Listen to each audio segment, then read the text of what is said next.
the summer of '49. Summer of '49 with your longboard. Was it the summer of '49? Well, yeah, the latter part of it, I guess, was 49. Latter part of '49? Yeah.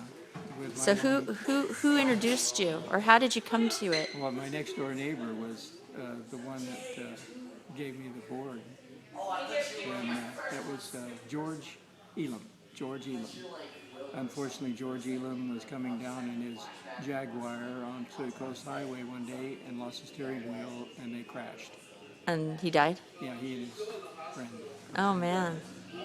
But George was quite a surfer and a bicyclist as well. Wow. And he taught me how to make a great breakfast with graham crackers and milk, and you mush them up in a big bowl, and you have graham crackers and milk mush. Oh, yum. Lovely. Was that the surfer breakfast? Yeah, that was the surfer breakfast. Really? Yeah, that was his surfer breakfast. And you adopted that surfer breakfast? Yeah, that was kind of neat. You know, you get enough graham crackers, you can do a half a box, and then a big bowl, and you stir them up, and you get big mush. Yum. So, okay, so you had the longboard, Yeah. and that was the latter part of '49, Yeah. and it was pretty brutal, no wetsuit conditions out there That's right. So we learned how to play volleyball very quickly. to warm up. Warm up. Come in from 45 minutes out in the Water. choppy, cold waves, and come in and warm up with. With Volleyball. Two-man volleyball. How many of you there were you that were doing this? Usually we had we did a lot of surfing at Old Mission Beach, and we probably had about 35 or 40 guys out there, and all the girls that would come to watch. Oh, You know. so the girls were hanging on the Yeah. shore. Gidget. No, Yeah, there were no yeah. Gidgets out there. Yeah, and there was one gal that surfed. It was Demo Lay. That was her first name, Demo Lay. And I have never wondered why she was named Demo Lay. Was that really her name, or Yeah, she just that was her picked name, that Demo name Lay. up? Yeah. Demo. What was her? Was that her first name? Yeah, Demo Ah. Lay. And she was one tough cookie. I think if you're named Demo Lay, you have to be a surfer. Yeah, and a good surfer too as well. She always said, "You guys don't know how to surf. I know how to surf." So where was the surfing taking place? At Old Mission Beach. Old Mission Old Beach. Is Mission. it still there? There was Old Mission, yeah. In fact, we used to go up and they had the Old Mission Beach Athletic Club group, and they had rings, those high-rise rings, you know, and you swing out and do flips off of them. and Oh, you uh-huh, stand, you know, right. and all that stuff. Yeah, that was fun. But then we had 3 or 4 volleyball courts that took up, and then we always had round robins, and you took on the winner. It was 2-men volleyball. Uh-huh. And you win. You stay as long as you can win. Uh-huh. And then when you have to get out, and then somebody else gets in. But you get in line. You always come in, put your name in, play the winners. And Bob Peterson and I went through a whole Saturday and Sunday without losing. Oh my gosh. We started on Saturday morning, and we never lost till Sunday afternoon. No kidding. Just one of those days, you know. Wow. Yeah.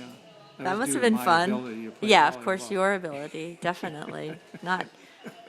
He was probably holding you back. But one of the things, then we not only had the 2-men tournaments and 2-men, but we had 4-men too also. But that was a tough game, because when you made a mistake, you got sanded. You know, got sand. Oh, sanded. oh. So if you made a mistake, what you had to do was get down on your knees and put your head down. Oh, and no. the guys got around you and Oh. sand. You just sanded you to death if you made a mistake. That's Yeah. So, that would so you really need to go make after you want that. to avoid a mistake. Yeah, you need to go back in the water and get all the sand off your. My God. So this would be an all-day, all-weekend Yeah. thing. But, And where? What did Nan and Papa think of this? Well, they didn't seem to mind, you know. Where did the surfboard go? In the garage. So you had a garage. I thought you were in an Well, it was- apartment. we lived in that house on First Street. First Street. First Street, and we had that old house that was built back in about 1925, and it had 5 garages in the back. We used to have carriages in there, so that's what we used. It was open. It wasn't a closed garage. It was just 5 units where they kept carriages. No kidding. Yeah, and On First Street. On First I Street. thought so. You weren't in an apartment at this point. You were in a house Well, on yeah, First Street yeah, with house, carriages in the yeah, back. yeah, Carriage houses. yeah. And then after that, they just had them in the backyard when I left the place on First Street. Okay. Yeah.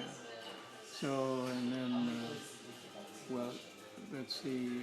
And then, of course, the one nice part about it, I finally got my Ford convertible and top down with a board hanging out, and all the ladies always wanted to ride home.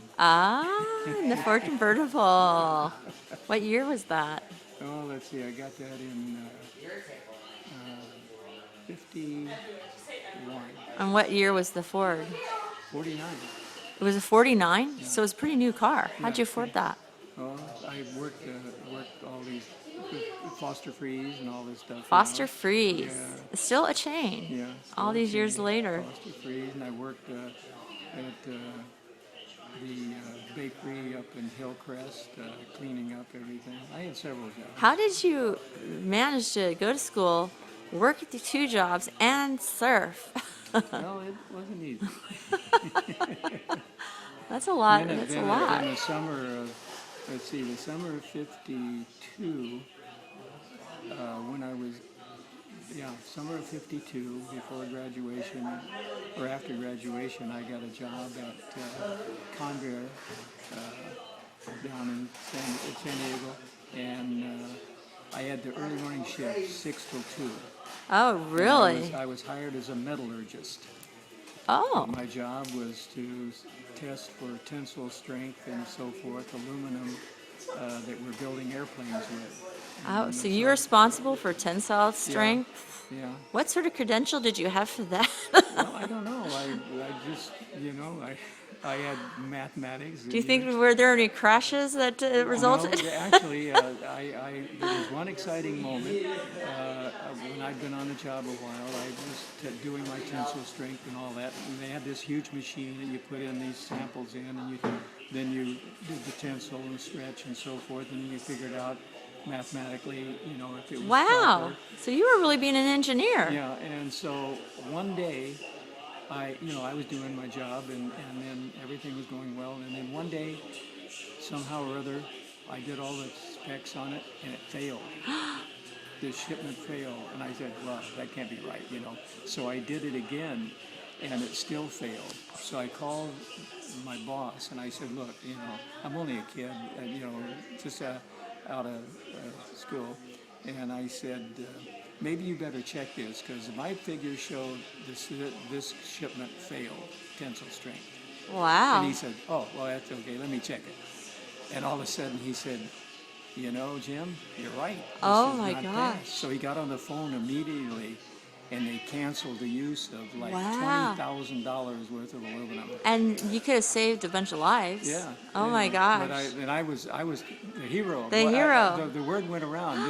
This young squirt from Oh San my Diego High School gosh. graduate, he's failed a shipment. That's Oh the first my time this gosh. has happened in years. Wow. And probably never by someone your age, Yeah. So anyway, Wow. I was sure that I miscalculated or something. No. But this guy was.